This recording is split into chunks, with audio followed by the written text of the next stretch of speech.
Bam, and welcome to Hiding Behind the Music Stand. I'm your host, Patty Ryan, and with me is Charles Paul, who is a section bassist in the Baltimore Symphony Orchestra and also performs with Kinetic, the conductorless ensemble based in Houston, Texas. And we'll be talking about his transition from conservatory life to becoming a professional musician. Welcome, Chuck. Thanks for being here. How's it going, Patty? Yeah, it's great. You're my first bassist on the podcast. Ooh. That's fun to be the emissary for all my kind. Essentially. When I was looking through my previous guests, I was noticing that most of them were cellists and violists. And I was like, wait a second, I'm missing something. So a bass. Yeah. Mm-hmm. So we knew each other basically from Rice University. And when did you join Kinetic? So I joined Kinetic because it's interesting when we talk about Kinetic, where it's like what truly was like its first thing. Genesis. Yeah. Yeah. The genesis of it. And there was like Natalie Lynn's DMA recital.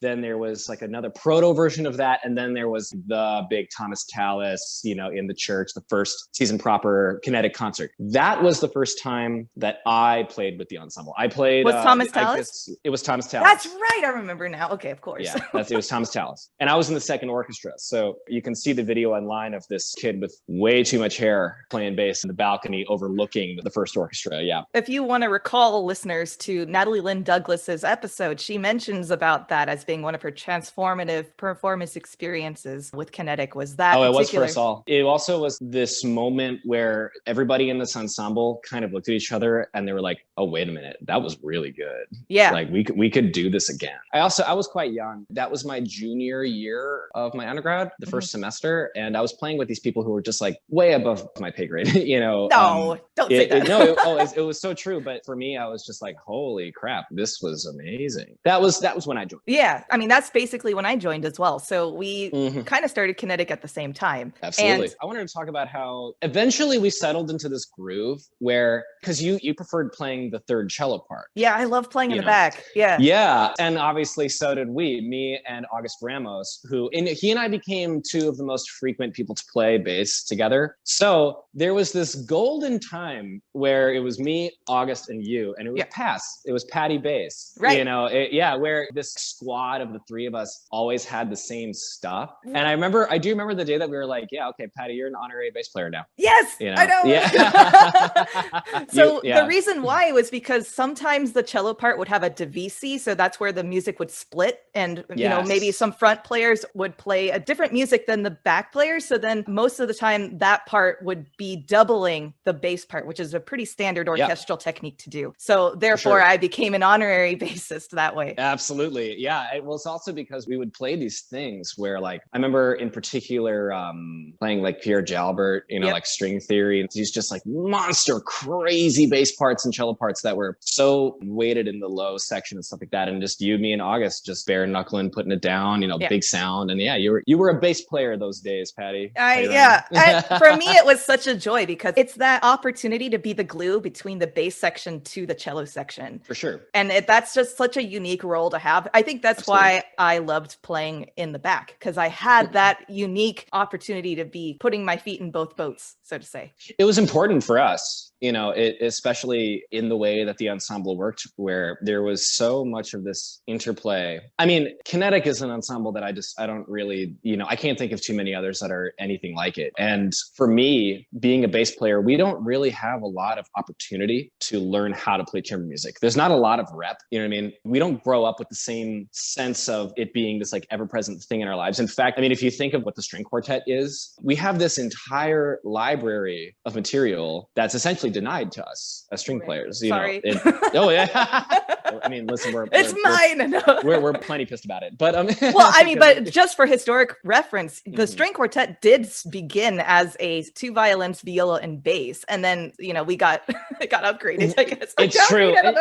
Listen, I should say upgraded. I would never try to tear down the concept of the string quartet as it is today, because it's holy crap. There's like amazing library of material that is for it, and it's such intense music, and the bass as an instrument, it is inherently very very different from its string family. And this maybe we could talk about later, because I could talk about that for a very long time, how the differences and the similarities. But regardless, I didn't have a lot of experience playing chamber music. You did. Many people in Kinetic did. And I had, I almost kind of think about it like book smarts and street smarts, where it's like, there were all of these techniques in chamber music that I didn't necessarily understand from the perspective of a quartet musician. But as a bass player, things that I do understand are these very like bedrock fundamental ideas. And not to say that people who play chamber music don't understand them as well. It's just that that's the point of our instrument, is to put down this bedrock foundation, creating the stage for which people to play on. So top level, bottom level, sometimes problems occur, and having passed together was so great because I felt like we kind of had a conduit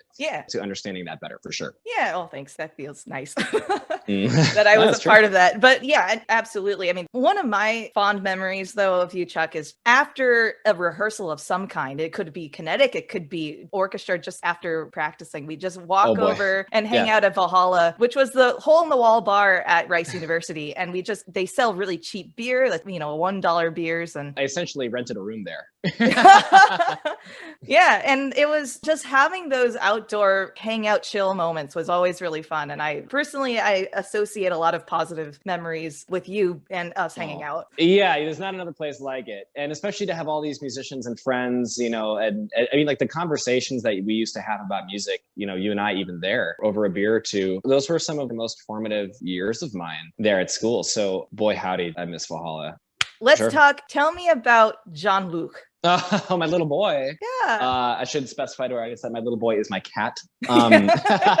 Not a human child. I adopted a 10-week-old kitten a little while ago, and he has become everything to me, and I love him. And he is so damn handsome, and I would do anything for him. I really am completely infatuated with this kitten. He's so sweet and loving. He's grown like a weed. He's my first pet. I grew up with cats and dogs at my parents' house, but he's my first mine pet. Yeah, and I look forward to the next, hopefully, 20 years with him. Yeah, right? Yeah. Cats can live up to that long. Yeah. And I have that same affection for Sushi as well. Like, I mean, sure. In the sense that she is the first pet I've ever been the guardian for. And so I feel so much responsibility for her life that's where I'm relating with you when you're talking about Jean-Luc. It's amazing discovering the personality that your pets have and how human they are. Yeah. And I feel like that's been the thing with my cat son. Could you do a quick rundown of the adoption story and what brought you to... Yeah. There's the Maryland SPCA in Hamden, which is about 10 minutes north of where I live. And I saw it all the time. I don't know. It just kind of worked into my subconscious, I suppose. And then, they had these like rescue kittens, and his name was Sleepy first. But I was just kind of looking online, and I had applied for a couple other kittens because that's the way they work. They sent me photos of him. Oh, and also they do like a rather long interview process. So we did all that, and then I picked him up, and that was just like the greatest day ever. Jean-Luc, that's the story with my little boy. Loved him more every day since. Oh, yeah, sweetie. Cats are the best. Okay, are you ready for some Spitfire questions? I am ready. Okay, Mozart or Beethoven? Mozart.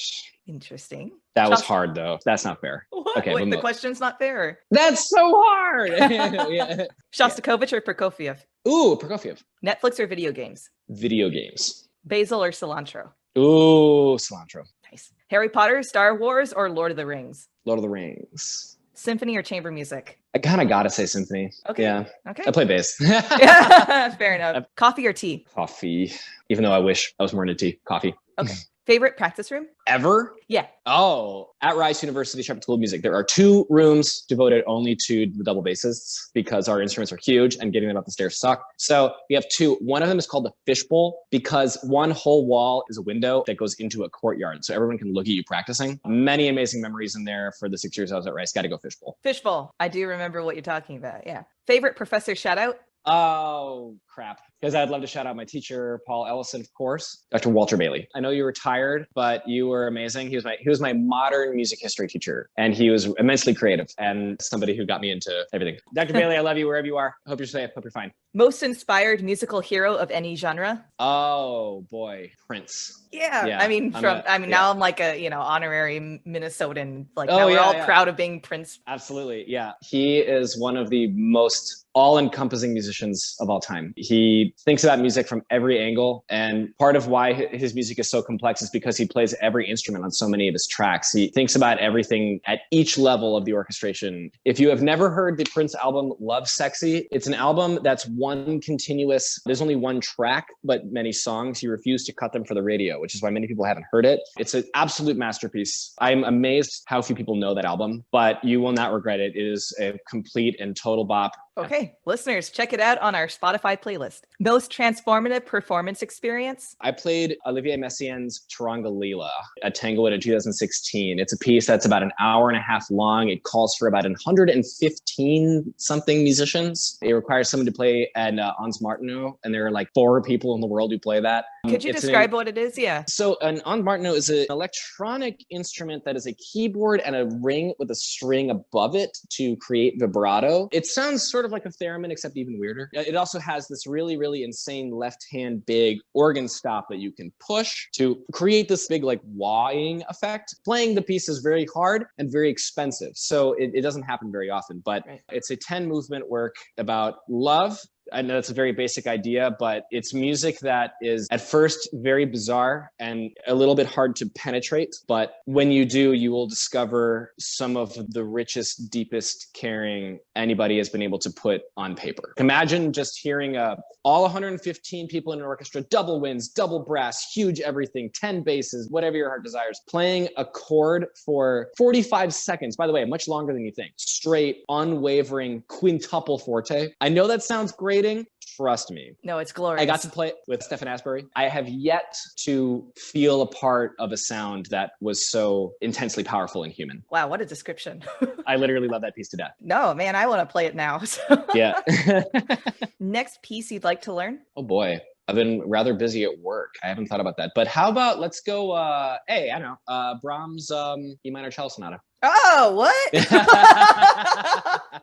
Hey, we do it sometimes. We're coming for you. Yeah, no, please do. We play cello rep a lot. Not every piece that the basses play from the cello, I think, is worth doing. Yeah. But not only, let's not even say successful. Let's say, does the qualities of the double bass, do they do something that is so inherently different than the cello that it's like worth putting on a bass player versus a cellist? Yeah. Because, I think a great piece to showcase this would be Arpeggione Sonata. Right. Schubert. I was about to comment on that, but yeah, Well, I think that's a great piece because violists play it, cellists play it, bassists play it, guitarists play it. Schubert is so sing-songy that it doesn't actually, I don't think it has to be a cello. But that piece is not even supposed to be a cello piece. It's true, yeah. That's supposed to be played on the arpeggione, which is a 6-string stringed instrument. The closest instrument with frets. With frets, yeah. The closest instrument to that instrument is the cello, which is why cellists play it. But that's a piece that can be done across instruments because it already is being changed. But then there are pieces, they were written for the cello, they were designed for that instrument, that just makes more sense. I must say, though, when I witness a bassist playing Schubert Arpeggione Sonata flawlessly, it really makes me a very humble person. It's really hard, yo. I mean, it's hard enough on cello. I can't imagine what it's like. Yeah, that piece is freaking crazy hard. Yeah. But it's so really worth it. Oh, man. It's such a beautiful piece of music. Anyway, Chuck, you've done it. Congratulations. We're done with the Spitfire questions. Okay. That was tough. Chuck, can you tell me about your origin story as a bassist? How did you get into it? Why did you pursue it? And why do you keep pursuing it, maybe? That's a question I've yet to answer, that last one. But no, just kidding. So I started playing instruments kind of like how many other people did. I played recorder in 3rd grade. And then I played... I was not expecting that. Hey, listen, New York public school system, everybody plays recorder in 3rd grade. I'm sorry. It's fine. I didn't realize that this was that shocking of a I don't know. I think it's funny that I'm shocked by it. So it's like compounded hilarity for me. But okay, it's not. I mean, I guess if I think about it, I did get a recorder in my hands at some point when I was a kid, but it wasn't like mandated to me in my upbringing. I guess the reason that I bring it up is because it's kind of like, where did any wanting to play an instrument come from? Because I will say this, my story on the double bass and coming to it, I actually have met quite a few bass players who came to it the same way. And part of this is because Suzuki for the double bass is like not nearly as prevalent. You know what I mean? Yeah. It certainly exists and there are fantastic teachers of it, but playing the bass, you know, it's not like playing the violin or the piano where it's like you're 5 years old and your parents want you to like go and do that. It's quite separate. So the way I came to it was like this. I played recorder. Next year I played clarinet. Next year, I tried the trombone. I moved to Michigan when I was 11 from New York City. I moved to Detroit, Michigan. And then I played the tuba in 6th grade. And by the way, I actually played it for 4 years. But how did the bass happen? Well, my dad played electric guitar and he loved classic rock. I, in middle school, began to love classic rock as well. Like The Who were my favorite band for a long time. My dad actually took me to see them live. What? I know. Awesome. At the Palace of Auburn Hills, yeah, in like 2006 or 7. But I wanted to try electric bass. So for all of middle school, I played electric bass and I like played in my parents' basement with like my long 13-year-old hair and braces and like played along to like Rush tunes and like prog rock, like Yes, King Crimson and all of these things. Yeah, I'm happy to see that you appreciate the prog rock. I grew up with all that too. Yeah, so I'm there with you. Nerds across the US, I love it. Regardless though, I started to lean more into jazz after that. Do you know what a real book is? Actually, I'm curious. Have you ever heard of a real book? I thought I did, and now I'm like, maybe I don't know. Tell me, so then at least my listeners know. To those of you who have not played a lot of jazz, a real book, also sometimes known as a fake book, it's a collection of all of what's called the head of a jazz tune. It's literally a book that you can choose what clef it's in, and you can jam to basically all of the great jazz standards that you have access to.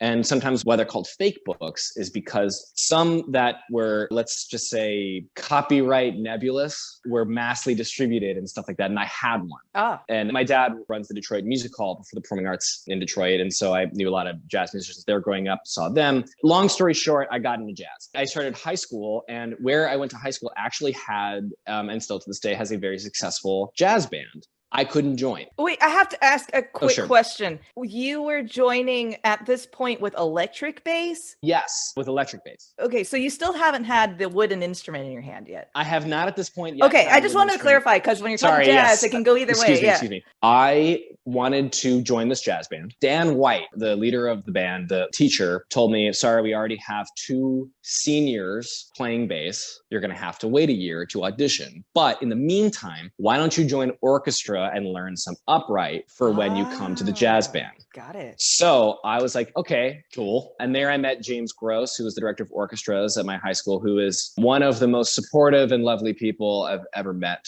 I would like to give a huge shout out to him. You rarely come across such a person who inspires love of music and people like he does. So started playing an orchestra and I fell in love with it. I guess the end of the origin part of the story is that I ended up getting in contact with Alex Hanna, who was the principal double bass of Detroit at the time. And he was very young. He was 22, 23. He went in very young. And then he was my first teacher. I was one of his first students. And he became a great friend and mentor to this day. He's now principal of Chicago. Wow. Principal double bass of the Chicago Symphony. So you got lucky when it came to very, very lucky. I would say that I can't even begin to describe how much of whatever success I've had in music is attributed to being in the right place at the right time to learn music from these specific people. Yeah, these people are just a massive part of that, no doubt. I've run into people who have had similar stories to me, I think, on the bass because of this very reason, where it's like, you almost kind of feel like a lot of the time you're coming at it this like misfit in the string family where it's just not codified, it's not set and put together. So when you run into these people who know it and support it,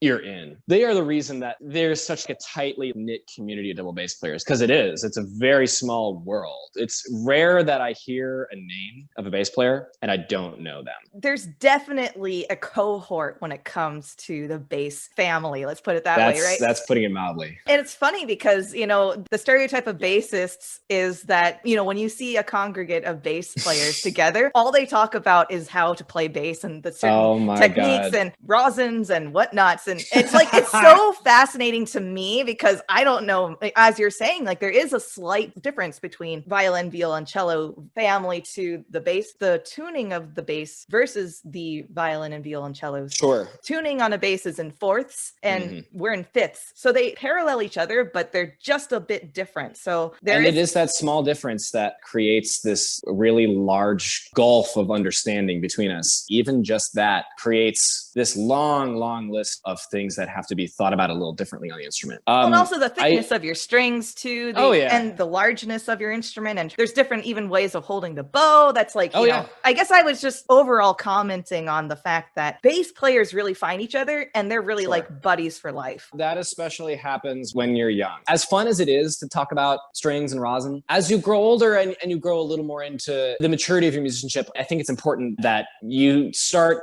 thinking of music a little more seriously than that, where it's like the kind of strings you're playing and the kind of rosin you're using are not going to determine how well you do in an audition. Sure, and fair enough. Listen, Patty, there are message boards dedicated to what strings you should use and what rosin combination you should use to win an audition. Like, Really? Oh yeah, it's hilarious. As you get older, like that element of the fraternity sorority of bass players, that kind of starts to go away, but the friendship certainly does remain. I mean, like some of the people that I went to school with, these bass players, you know, are these friends that I will have forever. And one of them is now one of my colleagues, Nina DeCesar, and I. Oh, I know Nina.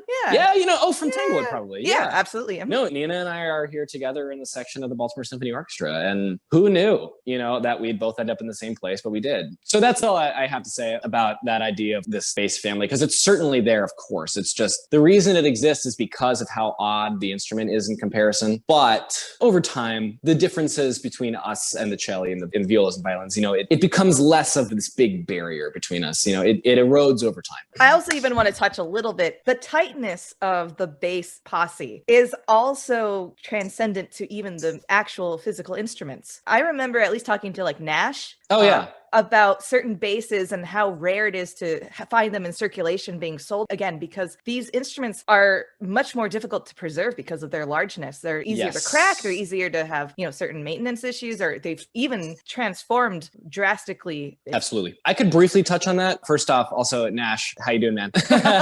He and I know each other. Everything you said is true about old instruments. Also, let's call it the engineering behind making a double bass, the knowledge of what the instrument was and what it needed to be, and luthiers that made them has improved so much since then that even these old instruments that were relatively well preserved, to be frank, suck because they're just not well. I mean, sure, the wood is old and so it's open and stuff like that and yada, yada, yada. But literally the design of making the instrument has improved so much since then that you can find these old instruments that it's like, yeah, sure, they have pedigree. They're from this place. They have this stamp and this serial number, but they still kind of suck. Interesting. I didn't realize that. Mm-hmm. It's not like the violin, you know, I mean, and by the way, do not get me wrong. There are some incredible old instruments out there. And, you know, at some point I'm planning on searching for one myself. But that's the rarity factor, is finding one that has the old wood, as you're mentioning, but also is technically can play it. Yeah. I mean, they have so many problems. Patty, I could go on forever. Yeah, no, okay. Yeah, it's fine. But later. Yeah, let's bring focus back to your story. Chuck episode 2. Yeah, exactly. Yeah, sure, yeah. My life changed forever when I got really, really, really into the bass. As many of us did, you know, like I was just like a kid in high school who was kind of unhappy being in high school. You know, I didn't really particularly find myself attached to any of the subjects I was learning. And I did try, but I never really progressed in knowledge of many of the academic courses I was taking. I actually kind of struggled with some. It didn't come very, like math especially did not come easily to me. And it took tutoring and trial and error to like even get through it and stuff like that. But the bass started to make sense to me. Actually, I would also like to mention that one of the greatest things that Alex Hanna, my old teacher, did for me, every single week, he had me print out the bass part to a great work. And it wasn't even necessarily about perfecting it, but he's like, put on a recording and play along, you know, listen to this music and discover music this way. And it just opened my mind up to how fun and amazing it was. And then by the time I was 16, I was like, you know what? I want to do this for the rest of my life. Wow. Did you wake up just one morning with that revelation or what? No, it wasn't any grand moment like that. It was more like, because both of my parents were performing artists. Okay. You know, I should also mention, but again, I had the cards stacked in my favor the whole way. I can't mention that enough. I really am grateful forever for all these people in my life who like pushed me in this direction. But more than any one moment, as time progressed, finding myself be happier and happier and happier. And there was definitely a moment when I was like, okay, I'm applying to school for music. You and I, you know, we did that. And many of our friends did that. But there are people, I think, like explaining it to people who have never seen it or know what it is, like that's a crazy thing to do to a lot of people. I felt ostracized when I decided to do that. I mean, there was other compounding things from my experience, but I was like an outsider for that year that I decided. Honestly, Patty, it's like really crazy for me to try to like stretch my mind's eye even back to a time before all of this, you know, because music, it's a crazy, crazy adventure. And when you really decide this is the thing you're going to do, you kind of discard your old life and get a new one, because it requires such this large piece of the pie of everything that you are and everything that you do. It all starts to tie itself into each other. And this is something that Paul Ellison, my teacher, talks about, the concept that you truly are invested in music when it's hard to walk around without the rhythm of your own steps starting to become this soundtrack to the music you're thinking about. Everything you walk by and everything you see and smell, there's just this little bit of it that reminds you of like, oh, right, this thing I'm working on, or like that thing I'm working on in music. It's both awful and wonderful. It is, though. It's both awful and wonderful, how inescapable it can be at times, and especially in music school. But it's really hard to remember the beginning parts of it because of how deep we dive into it. I don't remember Charles Paul, not the bass player, to be honest, at this point. Yeah, absolutely. It really becomes a part of your identity. So you went and did auditions for undergraduate degree in music, and you fell into the lap of Rice University. Boy, did I. That's an understatement. I'm a 6-year Rice student. Yeah. And that means you did an undergraduate degree and a master's degree at the same, which I mean, obviously for Kinetic, that was amazing because then... Well, I didn't even know that was an option. But then as I was in undergrad, I kept noticing that all of these people that I had seen for years, they kept sticking around. And I was like, they're also back this year. I wonder what year that is. And I was like, oh, right, because you can just do another degree if you apply and audition and stuff like that. And I mean, I'm very happy that I did. Not only for Rice, I love the city of Houston, Texas. I am completely in love with that city. I am made fun of quite a bit for how much I love it, because I'm always like, oh man, like here in Baltimore, and I'll be like, some friends and I go and get Mexican food. And I'm like, man, this Mexican food, gotta tell you, I don't know if you knew this, but I like lived in Houston for a couple years. Yeah. Well, okay. Imagine now then I'm that person that's like, I'm from San Diego. This is not Mexican food. Sure, like, exactly. You know, exactly. But I have it like, you know, multi-layered, because then I also lived in Texas. Because then you went to Houston as well. Although I definitely do appreciate the concept that Californian Mexican food and Texas Mexican food are very different things. I agree. Yes. But 6 years, it was not only just Rice, just being in Houston. It's a fascinating city. And now being back on the East Coast, there are so many amazing music schools and so many, you know, amazing programs, and people can get to each other very quickly with the train or the bus or driving or yada, yada, yada. Rice in Houston is locked down. It's all there. It's like this playground we have that's just ours as Rice students. You know what I mean? It's not like in New York where it's like, oh, like they are going to Juilliard or MSM or Manus or, you know, or like Boston. Yeah, of course, Boston, you know, as so many music schools. Yep. Yeah, of course. It's more like at Rice, it's like we are the Shepherd School of Music, and we have no rivals, and we do kind of all the things. There is the University of Houston there. There is the University of Houston, of course. The Moore School is fabulous. I more mean that Yeah, but I know what you mean. It's like an oasis in a way. I did not mean, of course, to insult my colleagues from the Moore School of Music. I'm more referring to the mentality of what Rice is for. Rice is a very specific place with a lot of very specific goals. Yes. You know, I, as a bass player, Paul Ellison, I'll never forget our first couple lessons. He's like, hey, this is the repertoire. And he has this stacks and stacks of these orchestral works for us to learn. He's like, we're going to go through every single one.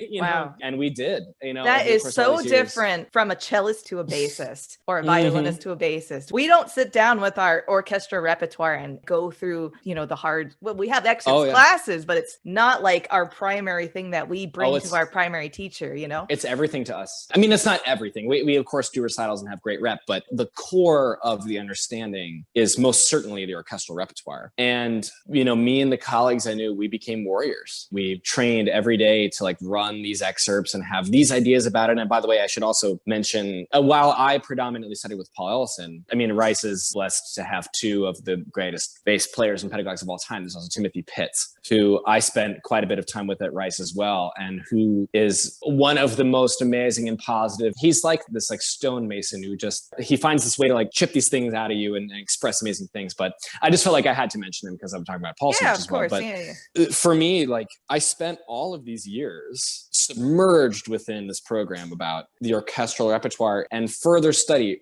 comparing recordings to each other, you know, spending all this time, you know, and score study and bringing it back to Kinetic. That's actually, I feel, kind of in a way like the perspective that I brought to Kinetic that maybe some of the other musicians had not had. Eventually, I started taking auditions. When was your like first audition? My first audition was for the Houston Symphony in March of 2017. I got very lucky and I did advance in my first audition.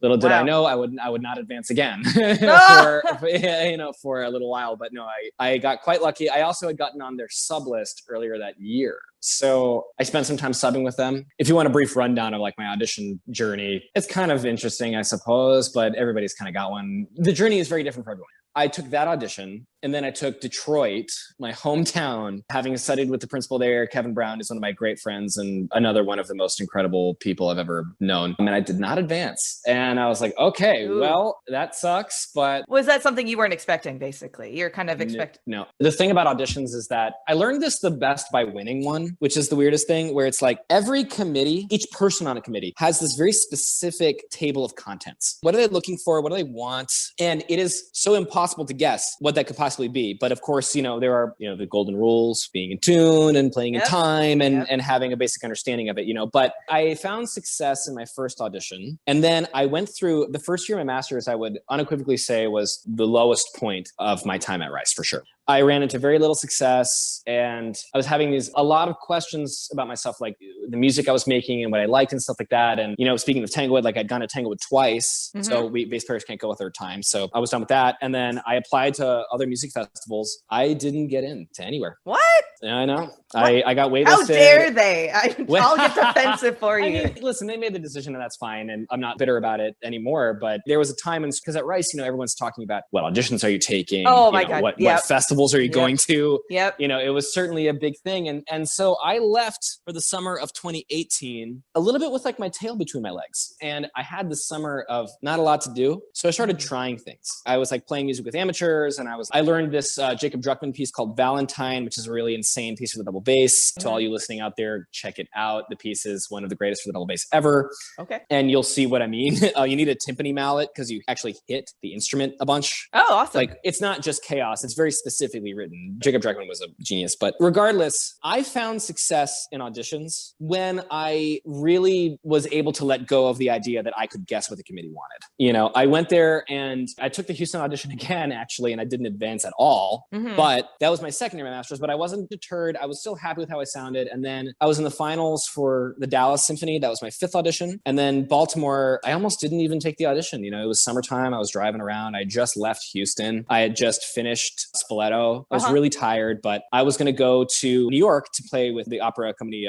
Teatro Nuovo. We were playing gut strings and stuff. So I was like, you know what? Yeah, totally different. But I was like, you know what? I've never been to Baltimore. Chelsea Kim, who I went to Rice with, had won a job and was living in Baltimore. And I was like, you know, this would be fun to go see my friends. And I had been working on the list. Just was like, you know, I know all these excerpts. I've been working on them for years. Mm-hmm. I might as well go and see how it went. And then 3 days went by and then I won. Yeah. So was that just like like every time you advanced, was that just a huge shock for you or was it? Well, okay. Yes and no. I was happy with the way that I played on the whole, but no matter what, I had been so discouraged by the way that the audition process had went that no matter how well I thought I played, it could, in my mind, have gone either way. Right. You're desensitized to your own attachment to your playing. Yeah, I get that. Yes. And that's definitely the thing that I would like to say to anybody discouraged with auditions where it's like, you just have to keep playing in a way that you like, regardless of the way it goes, because you never know. Like, there were rounds I thought that I played in Detroit that I thought sounded better than ones I played here. Mm-hmm. There were auditions I took for smaller orchestras that I didn't advance in at all. Thought I played well, a bit smaller than Baltimore. And then I came to Baltimore and played this way, and then they liked it.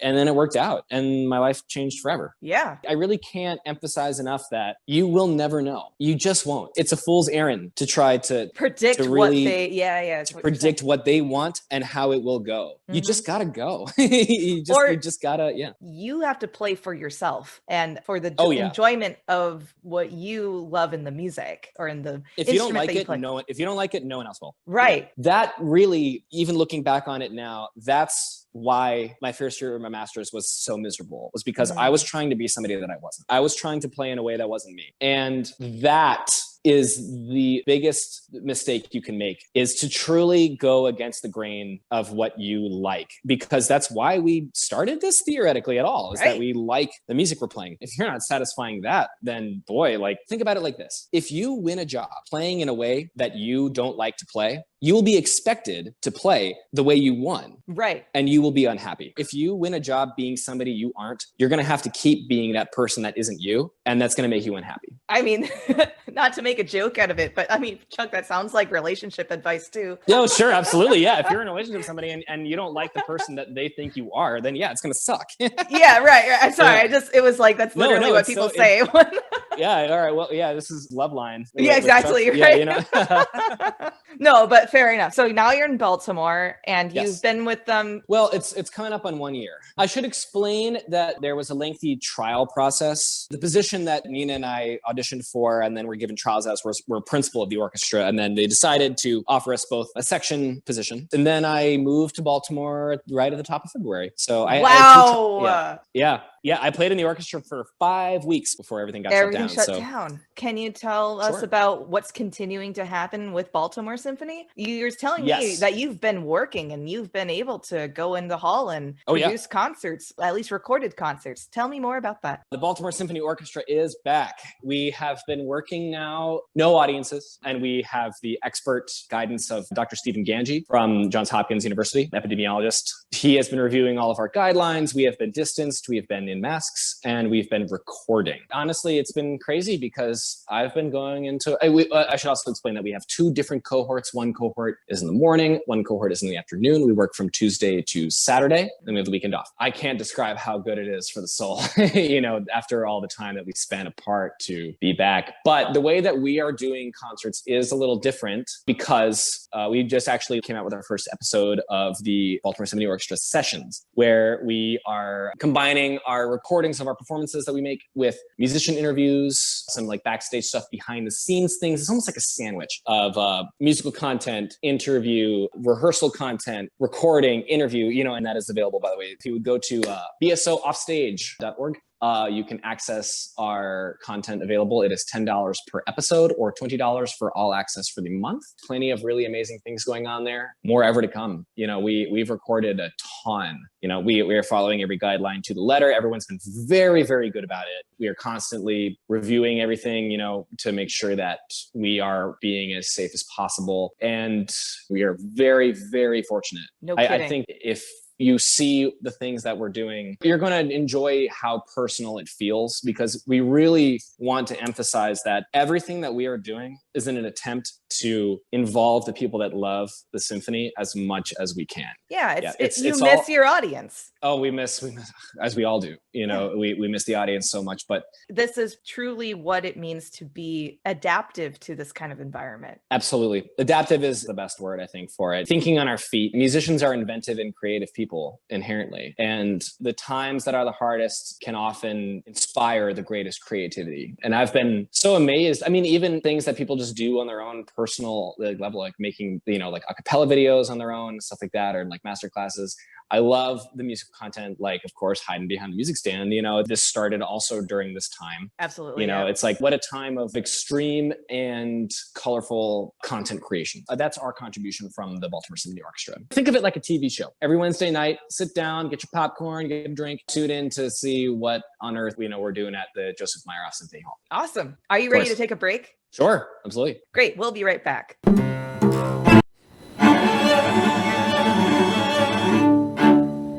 welcome back from the break. So before the break, now I have sushi in my arms, but alas, one day I will meet Jean-Luc. Absolutely, you'll meet Jean-Luc. Okay, but Jean-Luc is a great transition into talking about your transition from conservatory life to becoming a professional musician. Can you tell me about what that is like for you, or what you're discovering about yourself? The first thing to, I guess, recant is the very profound realization I had in my first couple of weeks of work that I had no interests. Yeah, it's a very blunt statement, but I moved to Baltimore. I had an apartment. I was still putting things in it. You know, I didn't really have very many things yet still. I had been living in Detroit with my brother for the period of time that was between the audition and starting the job at the orchestra. Also, I had been working at Michigan State with Kevin Brown as like a TA performance diploma, you know, which was amazing. But I had spent all of this time getting ready for my trials. So it was over. You know, the trials were over. I had a job. Contract was signed. Moved to Baltimore. Here I am. Plop. This thing that, you know, what? I said, what? like, plop. You're plopped into...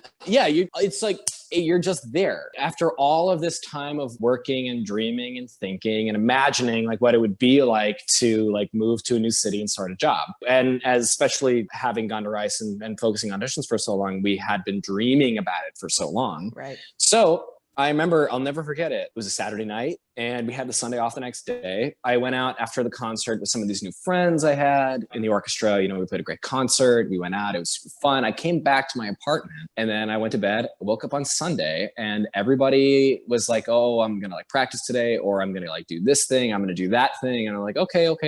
I was sitting on this couch just being like, I don't know what to do. You know, like, what do I have this time, you know what I mean? Like time to like, you know, I had already kind of worked on the music for next week. I had spent some time practicing. I made some breakfast, you know, but even the breakfast I made was kind of bland because I was so used to like, oh, I have 10 minutes before I have to like get to class or go to rehearsal or something. You know, I really had this very deep and profound realization that in the years that I spent preparing for the life after the job, I hadn't given any time or thought to what that life would look like, what that life was going to look like. Yeah. Like what I wanted out of life. You know what I mean? It was just crazy because it's like, I started to meet and become good friends with people who had been playing in the orchestra for a year, 2 years, 5 years, 10 years, 20 years. These people who have been here for this amount of time and, you know, they're all stellar musicians and they spend all this time thinking about music, but also they have interests. I mean, I'm sorry to interject, but I just love this because this is essentially like why I created this podcast, was because absolutely, sure, like of course we have our lives and the lives that we were in school. That environment is so hard to describe until you're in it. It's so immersive. There's like, I think there's no other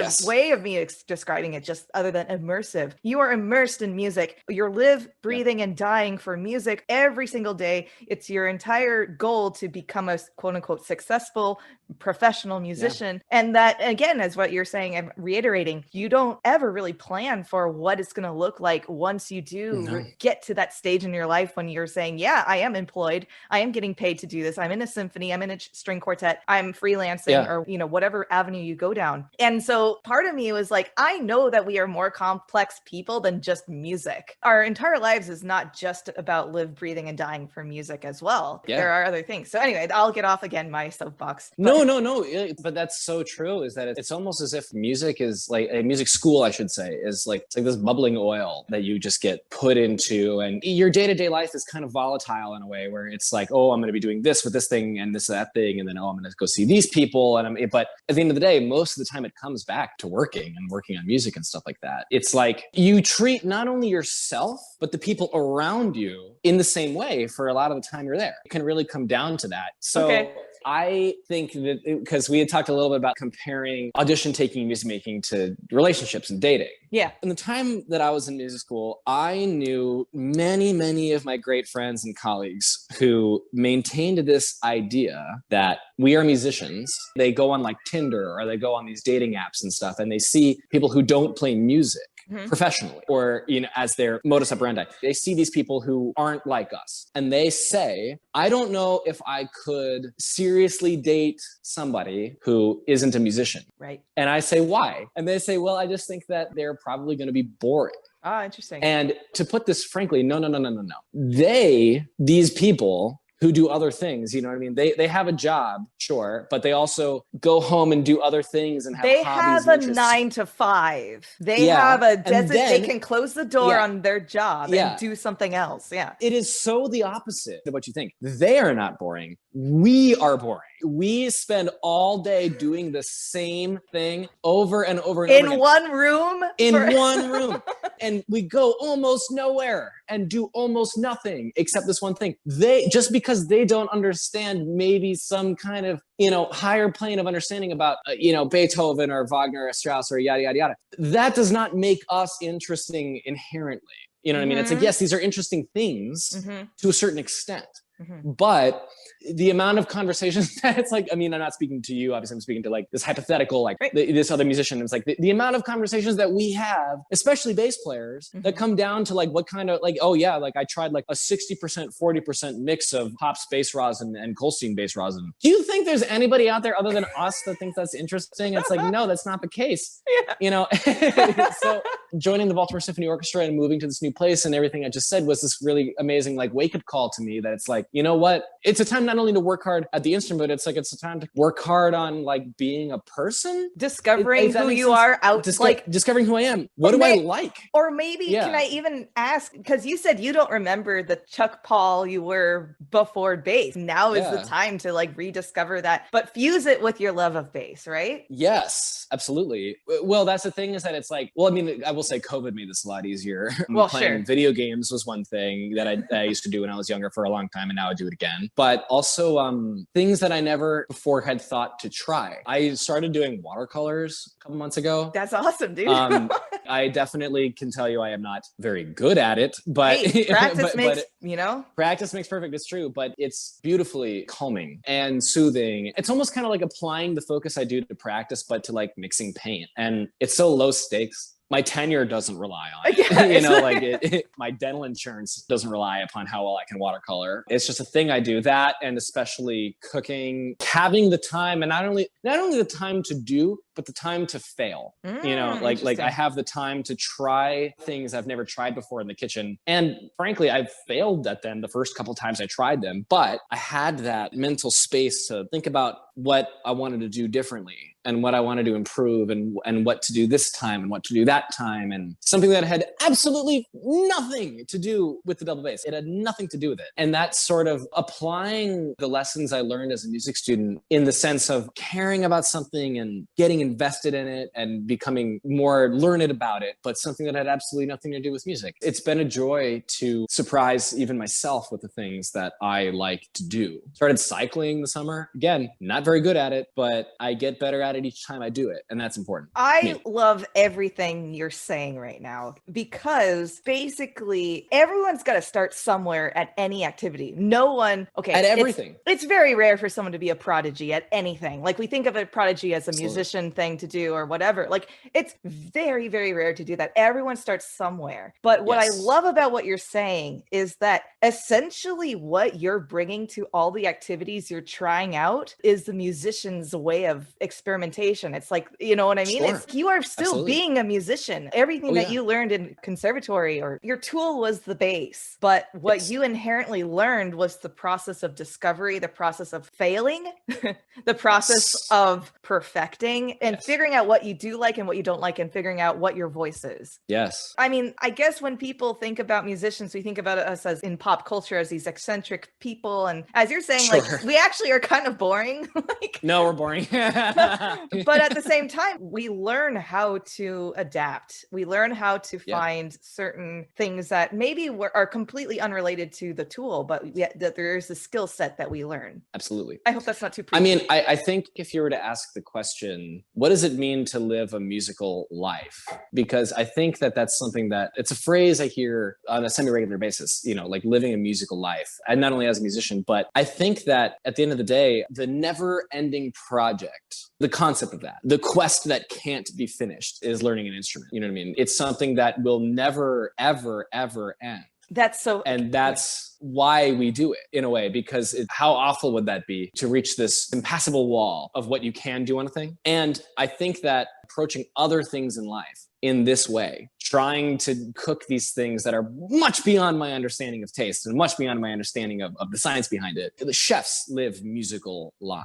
Oh my God. Painters live musical lives. Athletes live musical lives. And what I mean by that is that they have this thing or this goal that no matter how much they do it, it is never done. It's never perfect. And to have ever the larger dragon to slay, ever the greater thing to build, that's the point of playing music, I think, for us. At the very least on the personal level. It's not to say that even if it's not quote unquote perfect, that doesn't negate the performance. That doesn't negate the dish. That doesn't negate any of the experiences you had. It's just part of the journey of discovery and climbing, reaching that new level of progress, really. I think it's clear to discuss that because I do think sometimes in music school, at least again, I can speak from my own experience, we strive for this ideal of what perfection is. And that is such a red herring. There's really is, as what you're saying about your audition story, there's really no such thing as what perfection is. It's who you are as a genuine person, authentic person. That is actually a really good way to put it, is the authenticity of your craft. And I would also think about it like this. Trying these other things now, because it comes back to music from the circle of trying these other things, is that what trying to be, I guess, quote unquote, a regular person, but that's not I guess that's not a very good way to put it. A non-musician? Regular person, a non-musician is trying to put yourself in the perspective of the audience that you play for. It's like, at the end of the day, we make music for the people who don't know as much about music as we do. And we play these things that to them, they believe that, oh, how could that get any better? That was wonderful. And I enjoyed that so much. And to be an amateur cook, to be an amateur cyclist, to be an amateur painter is to both be the performer and the audience at the same time, where I try to make a dish and I do all of the things that I'm trying to do as the performer. And then I then get to be the audience and judge the taste, where the taste of the thing that I've made, I will either disappoint myself or I'll impress myself. And there have been, definitely more disappointments than impressing. At the time, but the times that I would impress myself, I became the audience to my own performance, where I got to view both sides of this coin. Because I've gone to restaurants and I tasted the food of these people and I taste it and I say, how could anyone make something so good? Mm-hmm. What could be better about this? But in their minds, they are always asking what can be better about it. Mm-hmm. And in the very same way, now I have a new perspective of the own music that I make, where I try then to see from the amateur audience's perspective of the things that I make. It's been very good for my mental health to play and to be like, I can be obsessive about this, and I probably will, but I have 4 strings strapped over a wooden box. And I made a sound that at least a part of me, found very pleasing. And there are people who would listen to that and say, wow, how do you do that? And I think for me, having other interests has taught me the value of the thing that I do every day, because I was so knotted up about it. I was so out of sorts with the naivety of not knowing that I didn't even really know when to enjoy the thing that I made, because it took trying something so totally new that I had nothing. It's like trying to imagine back when I first started playing the bass. When was the first time that I made a sound that I was like, wow, I really like that sound, and trying to live that way has made me immensely happier. And I would recommend it. To anybody struggling with playing an instrument right now, because we all constantly do. Just that's an understatement. Yeah, I know. Yeah.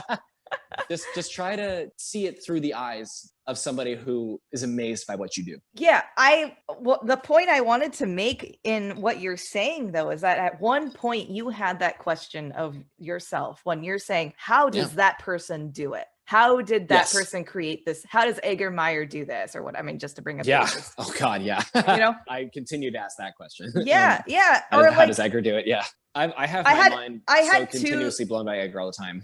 Yeah, well, no, but so mine is like when I was 9 years old, I was just starting cello and my teacher was telling me that it's really hard to play on the C string. And there was a moment when Edgar Meyer was in town soloing or something, and he came to my high school, my eventual high school, I should say, and he gave a masterclass with our orchestra there, which is kind of insane to think about him giving amazing. A masterclass. I know, right? Holy crap, yeah. Yeah, that's what I'm saying. And at the end, you can ask Edgar anything. And I raised my little dinky hand and I was like, is it really hard to play on the E string, which is the lowest string on the bass? Right? That's the dumbest thing as a professional musician to like ask the like biggest named bass player of all time. But he gave me, I wouldn't totally agree with that, but yeah, sure. Or at least, pop culture. I mean, he's in like Goat Rodeo, and is that what you're? Oh, sure. I mean, I personally like playing on the E string is friggin' hard. Oh, okay. I thought you were negating his stature. No. Okay. I want to ask Edgar how he plays on the E string. Well, okay, but like everyone else in the room, I felt like when I asked that question, everyone else in the room like just like did this really cathartic sigh of like, why the stupid question? Mm-hmm. And then he was like, no. And I don't remember his answer, of course, but like I remember him kind of validating why I was asking this question. And anyway, that's my story about Edgar Meyer. But I think I guess it's the wonder part that maybe was part of why that memory came to mind, was because I had that wonder. I didn't understand how someone could pull a string to create that sound, and to create it consistently too is just, that's the craft of mastery and mastering something, right? We forget all the time that what we do as musicians is miraculous. I was gonna say magic. I mean, basically. Absolutely. Also, it is both of these things, and all of these things, we take it so for granted. It's like walking and talking and breathing and eating to us at this point after all this time we've spent with it. But putting a bow on the string, there was a time for all of us when that was so foreign and bizarre. Yeah. To go back to Paul Ellison, one of the most brilliant things he frequently instructs is because he teaches pedagogy at Rice. First lesson of pedagogy, I'll never forget it. He says, take your bass and play it the wrong way. Put your right hand on the strings, left hand on the bow, and just try that for a second. And he said, that's what it feels like to someone who has never held the instrument before. You might have forgotten, but that's what that feels like. And how foreign and bizarre it is. And that, to him, is the first way to crack the code of trying to teach this thing that you know so well. And I think that, to bring it all back, how foreign it felt to me to just be a guy, just to like be a person that wasn't affiliated with the Shepherd School of Music. I had a position within an ensemble orchestra, and it mattered when I was there, and it mattered that I worked and thought about it, and I did, but after the day is over, it felt foreign to me. It's yours, and so now to get to experience the wonder again of trying all of these new things, the wonder and the magic. In a way, like coming out of music school, it's felt truly like how you felt like seeing Edgar that first time. Like, how do these people do it? Mm-hmm. How do they just be?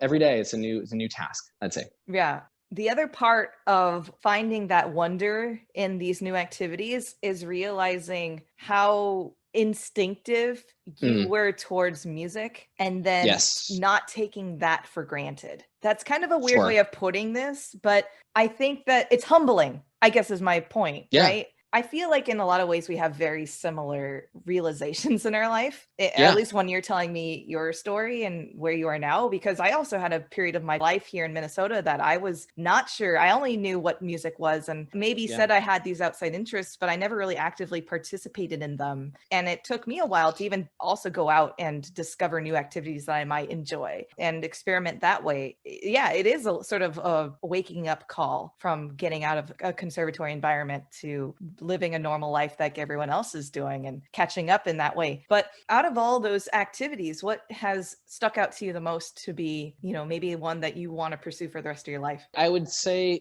definitely cooking. I should again reiterate that this is not to say that I have gained any artisanal knowledge in my time since beginning it. It's a thing that we all do, or most of us do. It's a central part of our home. Every step of it is so fascinating. Selecting the things or even being inspired. You have to have an idea in your head of what it is that you want to make. You start with an idea. You start with this inkling of the way your body's feeling or something you've seen, or in a way that we get inspired with music, from another recording or from another thing, or just something that we want to listen to. A recipe comes into your head and you want to make it. Then what's the next step? If we're going to go, it's methodical in the same way that music is, where, then the next step, go to the store and select each of these things. And, you're looking at lemons and you're picking and choosing and comparing. You're using your finer senses, your sight and your smell and your feel, touch to make these decisions. And again, also still applicable to music, when you're listening and your ear is finally crafting its idea of what it wants to hear from this thing,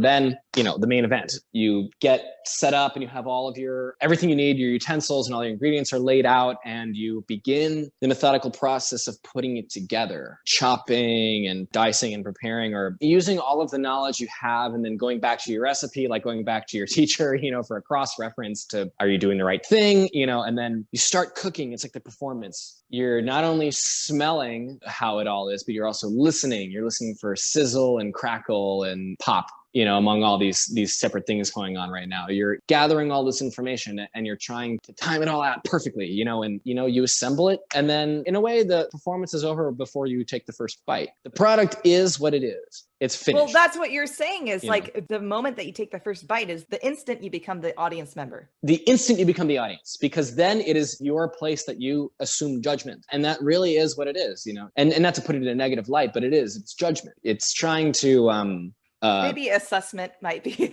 Maybe assessment is better, sure, but you take that first bite. And you know why cooking is so applicable to this? Is because at the end of the day, no matter what preparation went into it, the taste is all that matters. Mm-hmm. Or not just the taste, but the sensation of having that bite. If it tastes bad, well, how it's like, you'll have a performance and it's like, well, sure, it was like super out of tune and out of time, but the articulation was pretty good. That means something to you as a performer. And that's important, by the way, because you have to build these skills. But as an audience member, that doesn't really mean anything now, does it? Right. All that matters is that experience. So in the same way with cooking, it's like, well, I guess this fish fillet I did, has bones in it that, are sticking out and taste like crap. But at the very least, the marinade was good. It's like, sure, that's fine. But if the experience isn't there, then the assessment is made. That to me has been interesting because I've been able to do these things that just take hours and long periods of time. And it's lent me this fresh perspective to making music. And not only that, there's nothing like the feeling of getting better each time. Something improves. Some small thing that makes all the difference in the world. Some realization that you might not have had the time before. Some synapse is connected. And that's satisfying each and every time. Right. So Chuck, can I ask you two final questions? Mm-hmm. What, in your opinion, is the most common misconception of classical music and the classical music world? I'll make it brief. That we don't like any other kind of music. Yeah, that's really important. Right off the bat, the most misconceived thing. We like all kinds of music. We enjoy many of the same things that non-classical musicians enjoy. And also, yes, we wear tuxes all the time, but also we like to wear street clothes and we like to do all the normal things too. That was short and sweet. After all the impact that COVID has done to classical music, what do you think is something positive that will enhance and carry on in our profession? I think that COVID has taught us the value of supporting each other's content, supporting each other's ideology in music. When we have such a common enemy, of a thing that threatens the health of each other, our petty differences in music seem to just disappear. I would hope that this makes us when we really can collaborate in person together, I would hope that we are really down to just listen to each other and have a really, really good time. Oh, I just can't wait to hear you all again. In person. Yeah, for real. No, you and Kinetic and all these people, like that's all I had to say is I just can't wait. I have to say that is a unique answer. I have not heard that answer yet from anyone who I've asked, which is great. I mean, because it's true. People say it in the vein that there are way more live stream concerts happening. People can access their concerts, but it's different in a sense because there's all this content out on the internet, but it's not where you are actively sitting and watching and supporting your colleagues from afar. I think it's important. Thanks for that answer. Chuck, are there any platforms or websites for our listeners to learn more about you or any upcoming projects? Or if you want to talk about the Baltimore Symphony Orchestra stuff again, or? Sure. I have taken a social media hiatus for the last couple months, actually. I started COVID off with putting out a lot of stuff on Instagram at broke_impresario. If you want to check all that out. And I have stuff on my YouTube channel, Contrabassology, as far as my specific double bass content, but there will be more to come in the future. Been just very busy with what I would definitely like you all to go check out, which is bsooffstage.org. BSO sessions are premiering at 8 p.m. every Wednesday from here on out. We have a lot of episodes coming up and really interesting and fun content from the Baltimore Symphony Orchestra that you may not have seen before. So please go check it out. Great. And if you enjoyed listening to this podcast, go ahead and press the subscribe button and leave a review on Apple Podcasts. The review and ratings help this podcast be more visible to others, and it's a free way to support this podcast. Another free way, though, is to tell your friends and family about it, and you can always become part of the Haydn Behind the Music Stand family by donating to our Patreon page at patreon.com/Haydn Music Stand. Don't forget, there's also a Spotify playlist available that contains all the pieces we've discussed on the podcast. It's all great music, and the link is always in the description of each episode. Follow us on social media, Facebook, Instagram, and Twitter, all at Haydn Music Stand for more content. Thanks, Chuck, for being here. Thank you very much, Patty. This is so fun. Yeah, and thanks for listening. Sushi, say bye.